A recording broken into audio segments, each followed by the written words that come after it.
Hello viewers, ఎలా ఉన్నారండి? బాగున్నారా? మీరందరూ బాగుండాలని కోరుకుంటున్నాను.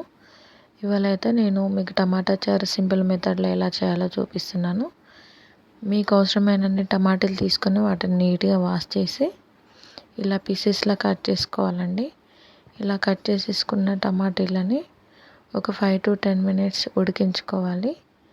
ఇలా బాగా ఉడికిన టమాటీలని కాసేపు చల్లార్చుకోవాలండి. అవి కంప్లీట్గా చల్లారిపోయాక ఇప్పుడు మనం మిక్సీకి వేసుకోవాలండి. ఎందుకంటే అవి చల్లారే ముందుకు వేసామంటే మనకి ఆ వేడి మీద ఆవిరి అనేది క్యాప్కి పట్టేసి చారు అనేది బయటపడడానికి ఛాన్సెస్ ఉంటాయండి.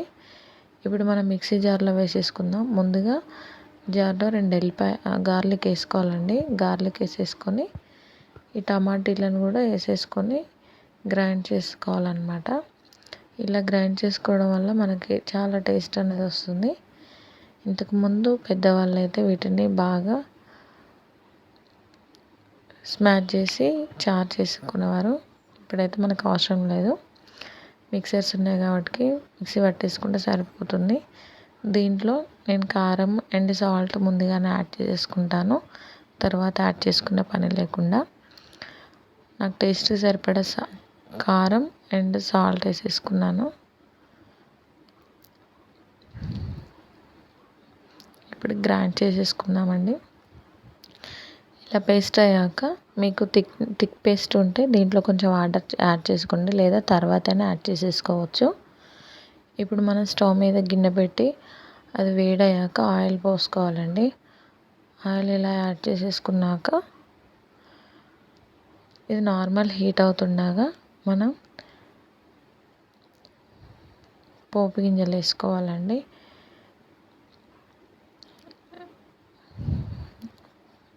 హై హీట్లో పోపు గింజలు వేసుకుంటే మాడిపోయే ఛాన్సెస్ ఉంటాయి. ఇలా నార్మల్ హీట్లోనే పోపు గింజలు వేసేసుకోవాలి. ఇలా మిర్చి వేసేసుకొని అండ్ కరివేపాకు ఫ్రై అయ్యేలోపు ఆనియన్స్ వేసేసుకోవాలి. ఆనియన్స్ వేసేసుకున్నాక ఒకసారి బాగా తిప్పుకోవాలండి. అండ్ ఇవి త్వరగా మనకి ఫ్రై అవ్వాలంటే కొంచెం సాల్ట్ యాడ్ చేసేసుకోవాలండి. సాల్ట్ యాడ్ చేసుకోవడం వల్ల మనకి గోల్డ్ కలర్లోకి రావడానికి అవకాశం ఉంటుందండి ఆనియన్స్. ఇప్పుడు పసుపు యాడ్ చేసేసుకుందాం. పసుపు యాడ్ చేసేసుకొని ఒకసారి కలిపి సిమ్లో పెట్టేసుకోవాలండి. ఎందుకంటే పోపు మాడిపోకుండా పెట్టేసుకొని ఇప్పుడు మనం 2 దంచిన గార్లిక్ని వేసేసుకోవాలి. ఇది వేసుకోవడం వల్ల మనకు మంచి ఎరోమా అనేది వస్తుందండి, ఫ్లేవర్. ఓకే, ఇవి మంచిగా ఫ్రై అయిపోయాయండి.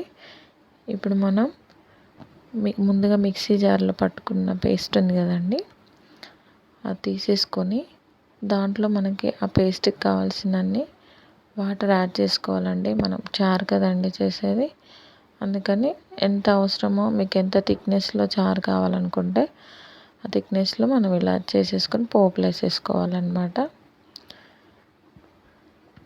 పోపులో వేసాకైనా వాటర్ యాడ్ చేసుకోవచ్చండి. చూసారుగా, నాకైతే ఈ థిక్నెస్ సరిపోతుంది. ఇంకా మసిలాక కొంచెం అయితే వాటర్ యాడ్ చేసేసుకోవచ్చు.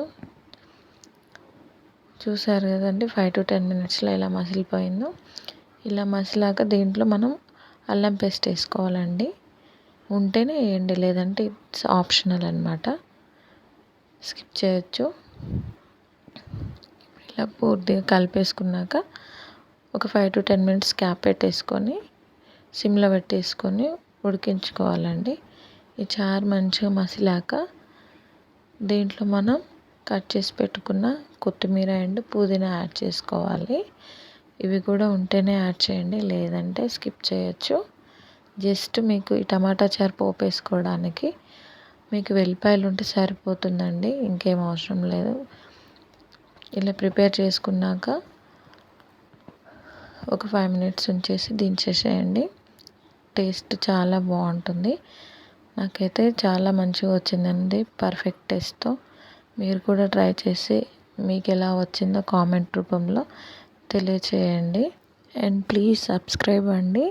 మీ సబ్స్క్రిప్షన్ నాకు చాలా అవసరం. Don't forget. Thank you for watching అండి. Thank you.